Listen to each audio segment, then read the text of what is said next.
Hello everyone and welcome back. So today we'll be looking through this game between Tigran Petrosian, the 9 world champion, and Ludek Pachman, and this was back in 1958. So we start with the English openings C4, and eventually it transposes into what looks like a variation of the Indian defense. And over here, Petrosian goes for this rather offbeat line called Bishop to G4. So you don't normally see this line being played nowadays. But the reason why Petrosian actually chose this line is because it was mostly a psychological thing, because Pachman was quite a experienced opening specialist. So what Petrosian wanted to do was to try and lead the game away from all the usual theoretical lines and just go for some offbeat variations. Okay. So knight to c3, all the usual standard opening moves, g6. So we already see the game starting to take on the nature of the King's Indian defense. And over here, white plays e4. So in most King's Indian position, this e4 move is quite normal, because the idea is that white wants to build up this pawn center and just roll down the board. But in this particular variation, it's not so accurate, mainly because the bishop is already on this square, is threatening one of the defenders of the pawn center. So in fact, after bishop takes f3, queen takes f3, you notice that this pawn center no longer has the usual defender on f3, so it's not so strong as compared to the main lines. Thanks, Nima. Okay, so continuing from here, yeah, so e4 actually wasn't the most accurate variation in this position. But anyway, let's continue. Knight fd7, the idea is that you want to you're trying to avoid the giving white extra tempo after he pushes e5 lah, which actually white does play e5. And in my opinion, this is quite a ambitious move, mainly because you are like white is immediately cashing in on his pawn center. He wants to blow open the position, but the problem here is that his pieces are still quite undeveloped.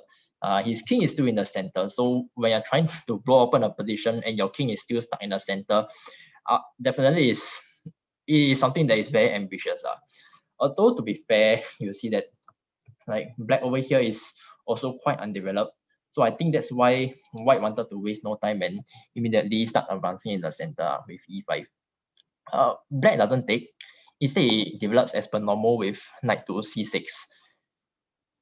Right, so after e takes d6, knight d4, queen up, and e5. And this is the reason why black didn't capture on the e5 square earlier and instead chose to play knight to c6. Because now you see that this knight has a very nice square, is quite firmly entrenched in the center. White doesn't really have any pawns that he can advance to try and kick away this knight, and is quite well supported by this pawn and this knight in the center. I mean, sooner or later, bishop g7 is coming up and is going to support the center as well, right? So that was the reason why black just developed knight c6. Right, so the game continued. D takes c7, queen takes c7, knight d5, queen d6, bishop f4. Of course, he can't take because of the pin along this file. Knight to e6, trying to break the pin. Now, of course, the bishop is threatened, so he moves back. Bishop to g7, developing as per normal. And over here, we see that actually, even though both sides haven't really completed their development, you see that black already has quite a lot of interesting plans that's taking shape for him. Like for example, let's say after he black castles, then he has the options of just bringing the knight back to e5. I already mentioned there's a very good square for the knight. He has the option of knight to f5 as well. And then let's say if takes, then this diagonal is open for the bishop. Very good plans. And also he has other options such as like knight d to c5, hitting a queen, and then after that rook to c1, and then just advancing down the center, basically. So very good plans for black over here, especially, which is good. I mean, seeing that you see how all his pieces are just very beautifully placed in the center. All right, so we continue with queenside castling. Very natural. Of course, you want to put a rook in the center, bring the king to safety. And over here, black makes a very important decision, which is he just ignores the pin on the d file and he just castles kingside. Very ambitious, because look at this. Right, you have your rook on the indirect attack on the queen, and at any moment, white can just play knight to b6, and then most likely this queen is going to fall. Black is going to lose the queen, but Petrosian had it all thought out. He realized that after he castles kingside, actually the resulting variations is going to be in his favor, even with this kind of tactics happening in the middle of the board. I mean, to be fair, if he really wanted to play safe, he can go for more safer line, such as what I mentioned just now. Like, for example, knight to c5, then after bishop takes, queen takes, then the queen steps out of the line of fire. And after that, after you castle kingside, then after that you bring the rooks to the c file, then actually I'll say is black still has a lot to play for over here. Yeah, and is very safe as compared to what happened in the main line, right? But no, black chooses to ignore this indirect attack completely, and he castles kingside.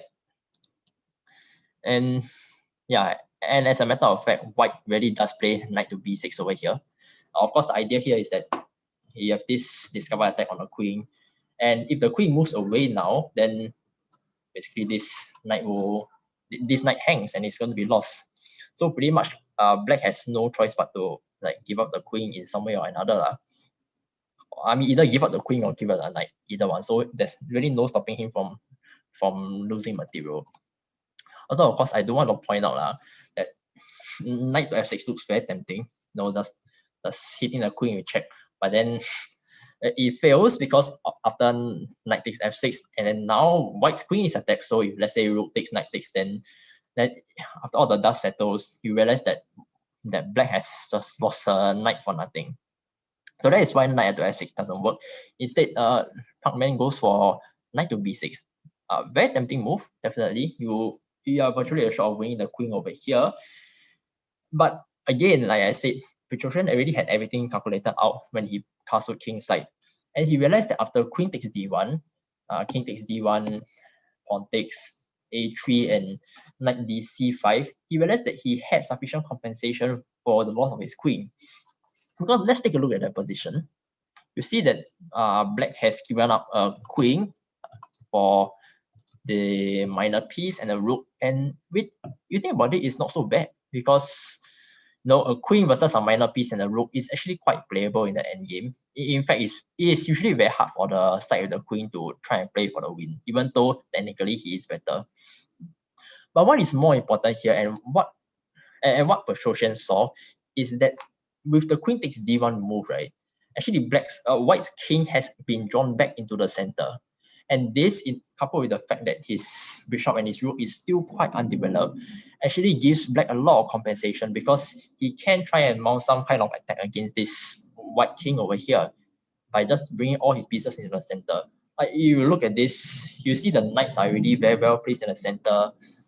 If black can get in pawn to e4, then it opens up the diagonal for this bishop, and again it will become very strong. And I mean, I don't have to talk about the rooks. Okay, I mean, I'll talk about them, but you see that anytime they'll just swing into the center, and then they'll just roll down these open files, and basically every single piece in black's army will be targeted against the white king in the center. Right? So that's the kind of compensation that black gets for giving up the queen. So after queen to c2, black really plays e4 to try and open up this diagonal. And over here, white plays f3, which wasn't the most accurate move. Again, I felt. What I feel is that white should just have try and catch up with development with something like bishop to e2. I mean, the idea is that you want to, number one, you bring this bishop out, and number two, you bring out the rook to try and help the king defend the center. So let's say after something like rook d8 check, king to c1, then white can threaten to bring in rook to d1, and then try to fight the black's pieces along this file over here. So yeah, at least white has quite a lot of fighting chances over here. But anyway, in the main line, f3 was played, and you see these two pieces are still stuck and not very developed. So rook d8 check, king to e1, stay in the center. Knight to d4, a very good move because you're trying to exchange off the white's very strong bishop over here and try to bring this bishop into the center, right? So no choice. I think white had to exchange off in order to try and relieve some of the pressure in the center, but then it brings the bishop into the position, into the center. And after f takes e4, it looks like like white is winning another pawn because the knight takes e4, then thus recapture the queen. But no, because after knight takes e4, suddenly it turns out that this knight is immune, because after something like if black is, I mean, white is very stupid and plays queen takes e4, then suddenly you have rook e8, and then oh no, this queen is just lost, right? So white has no choice but to leave the knight there basically, and then play something like bishop to e2. And you notice what black has achieved with this maneuver of letting white exchange on e4 is that he has allowed this e file to be open. So now there are two open files against the white king in the center. So it's very dangerous for white right now, right? Anyway, bishop to e2, rook e8. So following the plan, thus centralizing all the pieces. Rook to f1. Finally, the rook comes into the action, but I don't know whether it's too late or anything, right? Rook to e7. So the plan here is obvious, right? You're just trying to double up your pieces on this file and then power attacks against the white king. Rook to f3, rook d8, following the plan. Rook to d3. I want to point out that if you are trying to get the king to safety with something like king to f1, actually it fails to knight to g5, and then you notice that the rook is hit, the bishop is hit, so and the rook can't go back to f2 because the bishop covered this square. So I think white just lost over here because he can't stop the loss of Montero, right? Anyway, rook to d3 was played, and now black finds a very nice maneuver to finish off the attack against white's king. He plays bishop to g1. I mean h3, trying to save the pawn, but no, you notice that now the threat here is that bishop is going to come to g3. He's just taking over all the dark squares in black's position, in white's position. You see all of white pieces, all black pieces are so harmoniously placed to support the attack. I mean, this knight covers all the critical squares in the center that the king can go to. I don't have to say anything about these rooks, right? I've been harping a lot on them and the open file just now, right? So really, white is in a very bad position over here. So anyway, after bishop to g3, bishop to f3, hoping to try and trade off the knights, no. So black just continues the attack. Bishop to g3 check, king to d1, knight to f2, king to d2. I mean, over here, you literally can just take. I think we can. Black could have just taken on d3, and then I think he might still have won this game. I think he has more than enough material to do so. But anyway, he didn't. He continued the attack on white's king. Bishop to f4, king to c3, knight takes c3, king takes d3. So slowly but surely, he's drawing the white king into the center. We have rook to e3, king to d4. I want to point out that if you move back, it's just completely crushing for white over here because of something like rook e2 check in this kind of position, right? So king to d4, bishop to h6, threatening bishop to g7, and then giving a check along this diagonal. c5, b5, a very good move, right? You're just trying to take away this square from the king so it can't run. So you're weaving away, you're basically taking away all the options from white. Bishop to b7, bishop to g7 check, king d5, and rook to e6, stopping the king from coming in. And actually at this point, white resigned, because really there's no way to stop the threat of rook here, rook e5 check. So let's say if we give white a random move, and then rook e5 check, I mean, the king is forced to come down. Then after that, rook e2, attacking the king, attacking the queen, and giving a discover check along this diagonal. So, black has no choice, but sorry, white has no choice but to lose the queen over here. Right. So very fantastic play by Tigran Petrosian, and you can see that this kind of play is you can see the reason why he became world champion. With this kind of playing strength. I mean, first we see a very normal. He just goes in the offbeat line, provokes his opponent into overextending his center. He gets very nice development for his pieces, and then at the critical moment, later on over here, he just casually gives away the queen like that, but in return he gets very good compensation in the form of the exposed white king, which his pieces are very well positioned to take advantage of. So I mean, for the rest of this game, yeah, we saw the conclusion of the attack against white's king in the center, which concluded with this very nice maneuver over here. So yes, definitely this was a very fantastic game by the 9 world champion Tigran Petrosian. And really, I want to conclude off by saying that Petrosian is famous not just because he was the world champion, but because he really brought chess to a new level, and he made it very popular and a very respected sport in his home country of Armenia. Right? And now when you see what is happening in that country, you can't really say the same, right? Because if you have been following the latest news, like you would know about the Armenian #1, Levon Aronian. He recently announced that he was going to switch federations and play for the United States instead.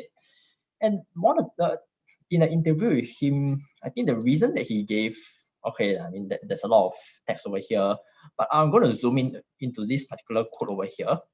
After the revolution in 2018, the new Armenian government promised to continue the support, but then it was only limited to 1 year of partial assistance after it stopped. Meanwhile, blah, blah, blah, but I mean, TLDR, the reason why everyone wanted to switch federations was that he felt that the new Armenian government was giving almost zero support to the promotion of chess in his home country. And really, when I'm looking at news such as this, right, it is very depressing because for those of you who are familiar, Armenia is one of the chess powerhouses in the world, right? It is very strong mainly because of the efforts put in by people like Tigran Petrosian, people like Levon Aronian, who really made a lot of contributions to Armenian chess. And when I say they are strong, really, I don't know how to describe it. Like when I was in the World Uni Championships national team last year, I mean, me and my teammates really got to see just how strong the Armenian national team was. I mean, they had a team full of grandmasters, and they just demolished all opposition during the tournament. I think the only country that they lost to was China. That was just how strong they were. And there really is there was a lot of support for chess in Armenia by the previous government. I mean, if you read Aronian's statement, you would know a lot about how much support there was for chess in Armenia, and thus how different it was after the new government took over. Right. So really, it is very sad. And if something like this can happen to a chess powerhouse like Armenia, then what's to say that it won't happen to some other country, like say Singapore, right? I mean, you look back at NUS, you look at, I mean, you look at the NUS chess team, me and my teammates, after all the competitions that we go for, we give NUS all the free publicity, we fight for them. And then you look at how team NUS treat us. Sometimes I wonder whether we are headed the same way, honestly. Right, but nevertheless, I wish the people of Armenia, the chess players of Armenia, all the best. Definitely, you will survive this ordeal, I would say, and I do hope that you all will be able to continue the legacy of Tigran Petrosian. Thank you very much for watching.